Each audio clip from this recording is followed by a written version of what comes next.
Bismillah, Assalamualaikum warahmatullahi wabarakatuh. Alhamdulillahillazi hadana lihaza wa ma kunna linahtadiya laula an hadanallah. Asyhadu an la ilaha illallah wa asyhadu anna Muhammadan abduhu wa rasuluh. La nabiyya ba'da. Raditu billahi rabban wa bil islami dina wa bi Muhammadin nabiyya wa rasulah. Rabbi israhli sadri wa yassirli amri wahlul 'uqdatam min lisani yafqahu qawli. Perkenalkan, nama saya Dina Aulia dari jurusan Akuntansi 19C dengan NIM 1057311082219. Nah, pada kali ini saya akan membawakan 3 materi. Yang pertama, aspek teori kontingensi dalam akuntansi keperlakuan. Kemudian yang kedua, aspek keperlakuan pada desentralisasi. Kemudian yang terakhir mengenai implikasi keperlakuan dari prinsip akuntansi yang diterima secara umum. Nah, adapun pembahasan pertama yaitu mengenai pengertian teori kontingensi. Teori kontingensi adalah pendekatan untuk mempelajari perilaku organisasi di mana penjelasan yang diberikan adalah bagaimana faktor-faktor kontingensi seperti teknologi, budaya, dan lingkungan eksternal mempengaruhi desain dan fungsi organisasi. Asumsi yang mendasari teori kontingensi adalah tidak ada satu jenis struktur organisasi yang sama berlaku untuk semua organisasi. Nah, adapun munculnya perumusan kontingensi yaitu dengan alasan yang menjadi pertimbangan utama dalam mengadopsi teori kontingensi ini adalah untuk digunakan sebagai alat yang dibutuhkan dalam menginterpretasikan hasil riset empiris. Hal ini dikarenakan adanya keterbatasan dalam meninjau dan memahami jenis hipotesis yang telah dikemukakan untuk menjelaskan penemuan yang kontradiktif. Nah, selanjutnya yaitu pengaruh hasil empiris. Apabila diperoleh hasil yang tidak memuaskan, maka masalah tersebut harus dipecahkan dalam kerangka universal yang telah menjadi sumber dan stimulus bagi pengembangan perumusan kontingensi.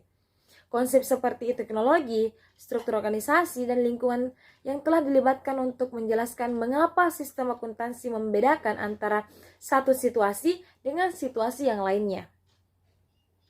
Nah, efek teknologi itu sendiri yaitu variabel kontingensi terpanjang dan yang paling sederhana digunakan dalam akuntansi manajemen adalah teknologi produksi, jenis teknik dan proses produksi yang berbeda.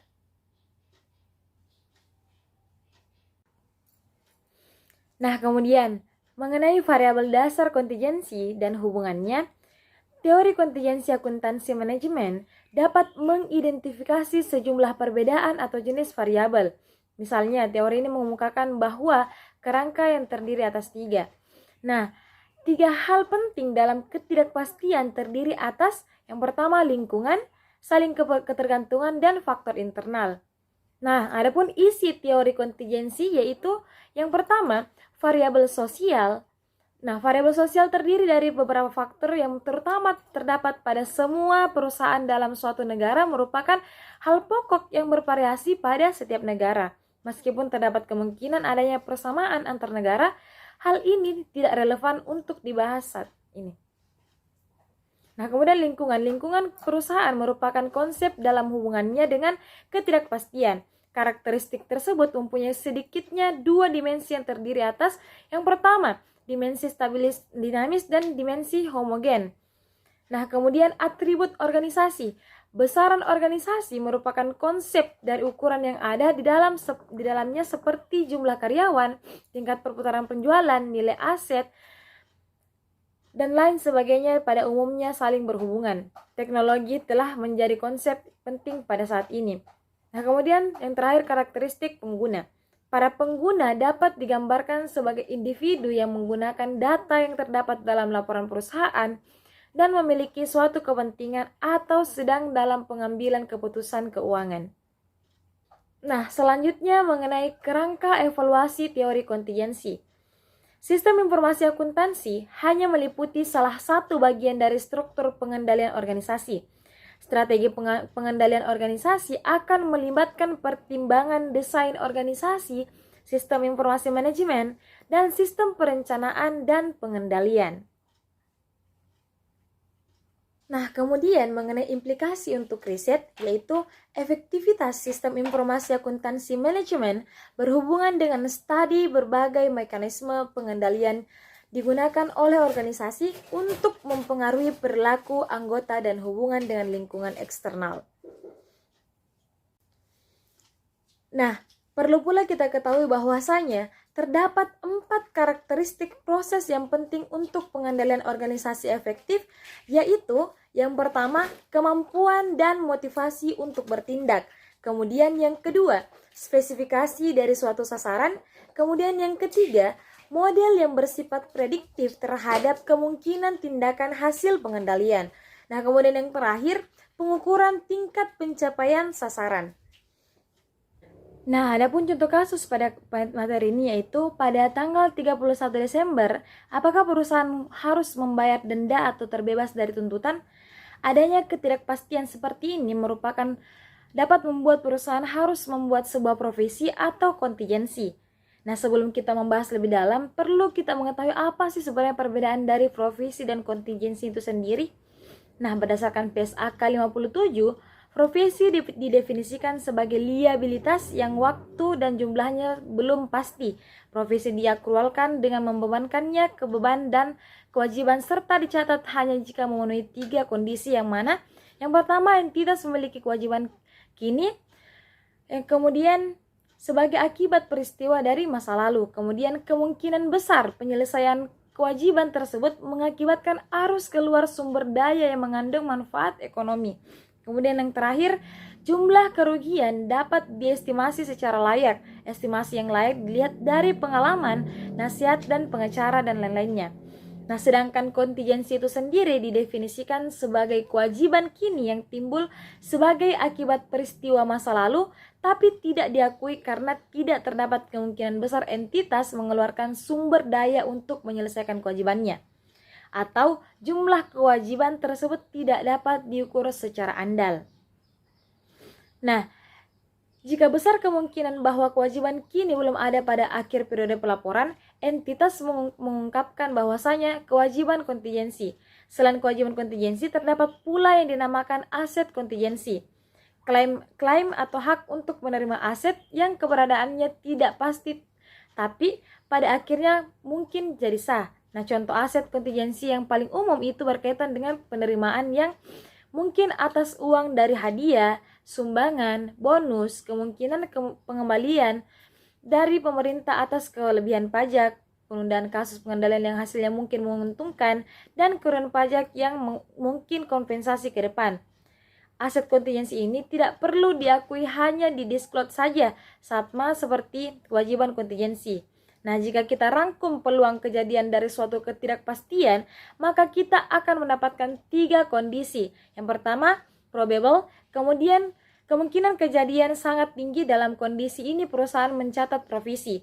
Nah, kemudian reasonably possible, yaitu peluang kejadian masa depan terjadi lebih besar daripada kemungkinan tidak terjadi, namun masih di bawah tingkat kemungkinan probable. Dalam kondisi ini, perusahaan melakukan disclosure kewajiban kontingensi. Nah, yang terakhir yaitu remote, yaitu peluang di mana kejadian masa depan terjadi sangat kecil sehingga tidak diperlukan untuk diungkapkan. Nah, pada pembahasan selanjutnya yaitu mengenai aspek keperlakuan pada desentralisasi. Nah, kondisi nyata entitas bisnis yaitu sebagai contoh, pengirim dari informasi adalah Tuan X, seorang eksekutif seperusahaan grup XYZ. Penerima informasi tersebut adalah Tuan Direktur Sentosa, pendiri grup XYZ. Pada awalnya grup ini didirikan pada tahun 1972. Perusahaan produsen es krim di Bekasi pabrikan mampu memasok es krim ke beberapa kota besar di Indonesia. Ide membuat pabrik es krim berasal dari Tuan tersebut, dibantu secara aktif oleh adik laki-lakinya, Tuan Z. Pabrik tersebut sukses karena usaha pemasaran dan distribusi yang kreatif. Pada tahun 1975 tersebut mendirikan pabrik es krim kedua di Medan.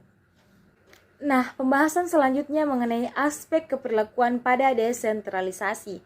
Nah, kondisi nyata entitas bisnis pada saat itu yaitu sebagai contoh, pengirim dari informasi adalah Tuan X, seorang eksekutif perusahaan grup XYZ. Penerima informasi tersebut adalah Tuan Direktur Sentosa, pendiri grup XYZ. Nah, pada awalnya grup ini didirikan pada tahun 1972.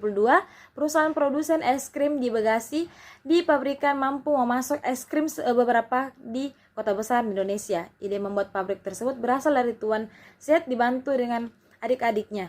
Tuan Z. Pabrik tersebut sukses karena usaha pemasaran dan distribusi yang kreatif pada tahun 1975 tersebut.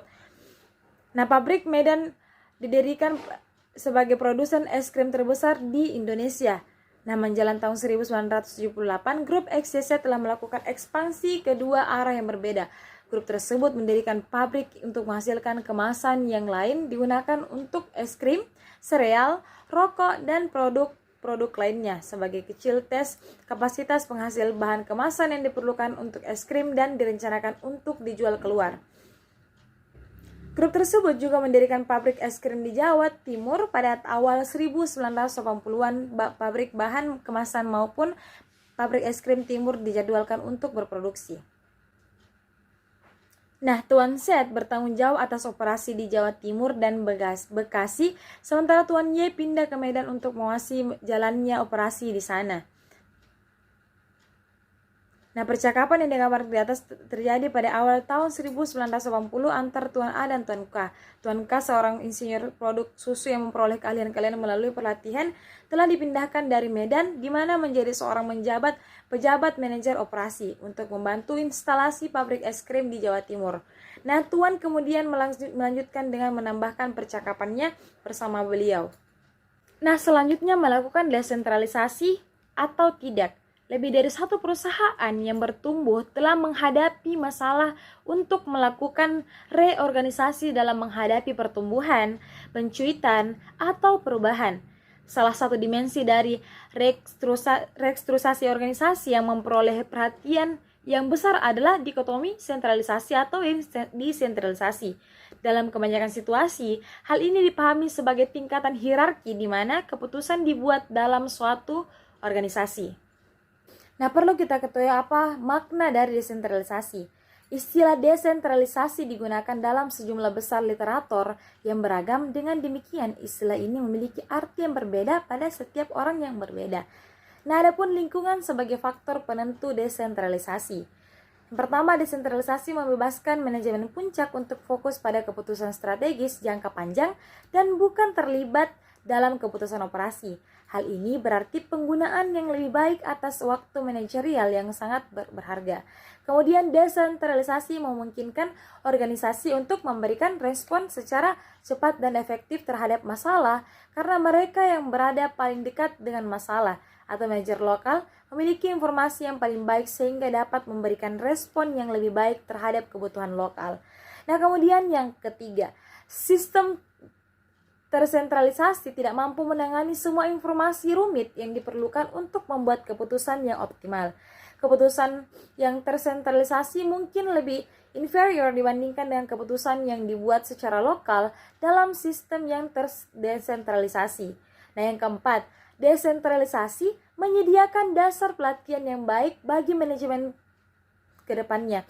Desentralisasi memenuhi kebutuhan akan otonomi sehingga merupakan suatu alat motivasi yang kuat bagi manajer itu sendiri. Memilih struktur untuk menerapkan desentralisasi, organisasi harus memilih struktur yang mengembangkan anggaran dasar dan mengukur kinerja dari subunit yang terdesentralisasi. Tidak satupun struktur yang paling sesuai untuk desentralisasi merupakan pokok bahasan dari bagian ini. Pilihan atas struktur bagaimana cara untuk satu dari sekian banyak struktur yang dapat meningkatkan desentralisasi yang sesuai membutuhkan dua keputusan inti. Yang pertama, bagaimana tugas atau keputusan dalam suatu organisasi, dan sistem akuntabilitas seperti apa yang sebaiknya diterapkan terhadap sumber daya yang digunakan dalam melaksanakan berbagai tugas atau keputusan. Nah, kemudian pembagian tugas atau keputusan komplikasi. Nah, komplikasi tambahan dalam membagi tugas atau keputusan pada kebanyakan organisasi besar adalah penyebaran geografis dari unitnya. Geografi menambah masalah koordinasi, terutama ketika unit tersebut melewati batas negara.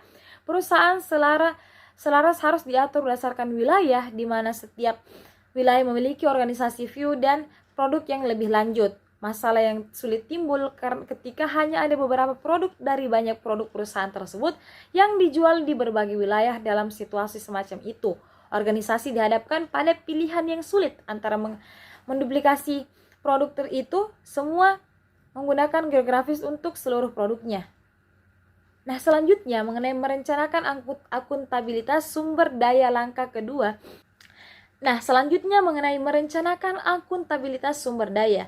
Langkah kedua dalam memilih struktur adalah merencanakan sistem yang sesuai untuk akuntabilitas sumber daya pada subunit fungsional, produk, atau wilayah. Biasanya struktur akuntabilitas sumber daya mengikuti logika dari distribusi fisik aktivitas dan keputusan yang dicapai oleh penciptaan subunit. Nah, 4 jenis unit akuntansi sumber daya yang dikenal oleh literatur yaitu pusat biaya, pusat pendapatan, pusat laba, dan pusat investasi. Nah, adapun pengembangan anggaran, pilihan atas struktur yang sesuai merupakan langkah pertama di jalan yang menuju pada desentralisasi. Tugas yang sama adalah pentingnya adalah pengembangan anggaran dasar, yakni sekelompok aturan dan prinsip operasi yang akan mengatur hubungan antara subunit dengan kantor pusat dan antara satu subunit dengan subunit lainnya, yang seharusnya dikendalikan secara sentral. Dalam teori, sistem yang terdesentralisasi penuh akan mendelegasikan seluruh aktivitas yang dapat dipisahkan kepada subunit dengan hanya sedikit atau tidak ada sama sekali peran dari manajemen sentral. Nah, pemeriksaan lebih lanjut menyarankan 6 pedoman yang dapat menjelaskan praktik saat ini dan dapat berguna bagi organisasi yang sedang dalam proses untuk melakukan desentralisasi. Nah, adapun faktor-faktor yang memengaruhi pilihan. Yang pertama, ada 4 faktor penting yang sebaiknya menjadi pertimbangan oleh suatu organisasi dalam memutuskan ujung mana yang akan dipilih pada kontinuum kompensasi kolaborasi tersebut. Yang pertama, tersedianya pasar eksternal, kemudian saling ketergantungan yang strategis, kemudian ketidaklengkapan harga, dan yang terakhir tersedianya opsi keluar. Nah, adapun menetapkan norma keperlakuan. Norma keperlakuan yang paling penting adalah sosialisasi, spesialisasi, standarisasi, dan formalisasi. Semua metode ini menyediakan suatu cara di mana kantor pusat dapat mengkomunikasikan keinginan atau situasi strukturnya sehingga keputusan dan tindakan yang diambil oleh subunit sesuai dengan norma perilaku yang dapat diterima. Sebelum membicarakan bagaimana metode ini dapat digunakan untuk menetapkan norma perilaku, adalah penting untuk menyadari bahwa pengguna mengandung bahaya nyata mengubah suatu organisasi dari desentralisasi ke sentralisasi. Nah, adapun desentralisasi dan penentuan harga transfer. Mekanisme utama yang digunakan oleh organisasi untuk mengatur pertukaran antar subunit adalah mekanisme penentuan harga transfer atau transfer pricing. Harga transfer mendukung dan mendorong jenis perilaku tertentu dalam organisasi. Oleh karena itu, anggaran dasar untuk desentralisasi mencoba untuk melakukan hal yang sama, maka terdapat suatu hubungan yang erat di antara keduanya. Sistem penentuan harga transfer dapat digunakan sebagai alat untuk memaksakan perilaku yang diinginkan oleh anggaran dasar. Nah, adapun prinsip akuntansi berterima umum kecil versus prinsip akuntansi berterima umum besar, yaitu berkaitan dengan perbedaan tersebut antara pengguna. Masalahnya adalah bagaimana cara untuk mengidentifikasi apakah terdapat perbedaan yang nyata antara kebutuhan penggunaan laporan keuangan perusahaan publik dan penggunaan laporan keuangan perusahaan privat, atau apakah terdapat perbedaan yang nyata di antara pengguna mengenai derajat kepercayaan terhadap laporan keuangan perusahaan yang berbasis privat sebagai sumber informasi. Riset empiris terhadap kedua pernyataan tersebut menghasilkan temuan yang berbeda. Bukti menegaskan bahwa pemegang dana dan saham dari perusahaan publik merupakan pengguna utama laporan keuangan perusahaan. Namun, bukti lain menegaskan bahwa pejabat bank di bidang kredit dan analisis sekuritas memiliki derajat kemiripan yang tinggi dalam hal preferensi terhadap berbagai jenis informasi yang umumnya dimasukkan dalam laporan keuangan. Hal ini merupakan sedikit contoh di mana kedua kelompok memiliki perbedaan dan preferensi terhadap informasi dengan fokus yang berbeda. Nah, temuan terakhir ini menjadi posisi yang sering diambil oleh para pihak yang berwenang untuk menetapkan standar ketika harus mendefinisikan kebutuhan pengguna. Nah, FASB menyatakan bahwa tujuan pelaporan keuangan adalah untuk melayani kebutuhan pengguna laporan keuangan secara umum dan bukan kebutuhan khusus dari pengguna tertentu. Nah, adapun kebijakan dan perubahan metode akuntansi, yaitu kebijakan akuntansi dari pelaporan suatu entitas adalah prinsip akuntansi spesifik dan metode penerapan prinsip tersebut yang oleh manajemen dari entitas yang bersangkutan dipandang paling tepat untuk menyajikan posisi keuangan, perubahan dalam posisi keuangan, dan hasil operasi dengan sewajarnya sesuai prinsip akuntansi yang diterima secara umum dan oleh karenanya diadopsi untuk penyusunan laporan keuangan. Nah, adapun kebutuhan untuk mempertimbangkan implikasi keperilakuan, yang pertama, tujuan dari akuntansi dan profesi manajemen adalah mengeliminasi praktik yang memberatkan dan menciptakan sekumpulan prinsip akuntansi yang diterima secara umum yang akan memotivasi manajer untuk membuat keputusan ekonomi yang kuat. Nah, kemudian APB masuk untuk memperbaiki keputusan dengan memutuskan pendekatan berdasarkan metode alokasi komprehensif, tetapi hal ini dilakukan berdasarkan latar belakang pembukuan. Nah, kemudian ada pun efek sampingnya, yaitu potensi implikasi motivasional yang tidak diinginkan dari metode arus flow terhadap akuntansi pajak meluas pada banyak keputusan akuntansi, dan pajak menciptakan perbedaan waktu antara pengakuan pendapatan dan biaya untuk tujuan pajak dan untuk tujuan pembukuan. Nah, kemudian ada pun potensi kuat. Profesi akuntansi harus melanjutkan pekerjaannya dalam mengurangi dorongan penyalahgunaan metode akuntansi. Selain itu, profesi akuntansi harus mengeliminasi praktik yang tidak dapat dibenarkan oleh lingkungan yang berada di sekitarnya. Nah, kemudian ada pun analogi kontrol manajemen. Laporan keuangan kepada pemegang saham menampilkan informasi output sistem publik untuk mengontrol tindakan manajerial. Kemudian perbedaan operasi antara utama aspek motivasional sistem kontrol manajemen internal dengan sistem pelaporan perusahaan terletak pada siapa yang menentukan sasaran yang akan dicapai sistem tersebut. Nah, sistem kontrol manajemen digunakan secara internal oleh manajemen puncak perusahaan untuk mengkomunikasikan, memahami, mengukur, dan mempengaruhi tindakan manajer unit operasional. Manajemen kinerja per lembar saham merupakan ukuran kasar dari kinerja. Hal ini mempengaruhi perilaku manajerial melalui dua cara. Yang pertama, cara dengan korporasi dikapitalisasi, kemudian cara dengan keputusan-keputusan akuntansi dan ekonomi dibuat dalam menciptakan dan menghitung laba.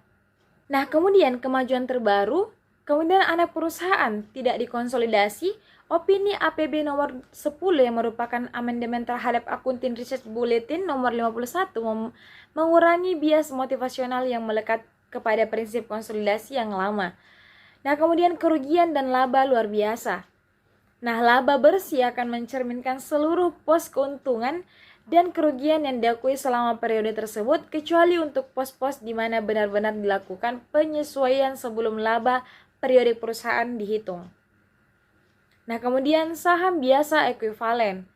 Opini nomor 9 dan nomor 15 menghasilkan dorongan bagi manajer untuk memberikan efek convertible khususnya pada saat penerbitan ekuitas dengan saham biasa.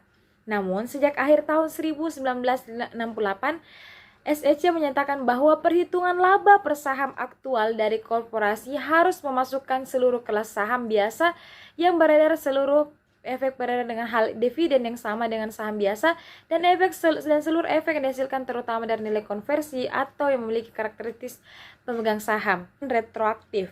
Opini nomor 10 tidak membuang insentif akuntansi untuk akuisisi, tetapi hal ini mengurangi kekuatan dari insentif tersebut. Opini nomor 10 merekomendasikan untuk menunjukkan efek pooling terhadap tren laba perusahaan. Mungkin perlu disediakan rekonsiliasi antara nilai laba sebelumnya dengan yang dilaporkan pada saat ini. Nah, selanjutnya area yang menjadi perhatian sekarang.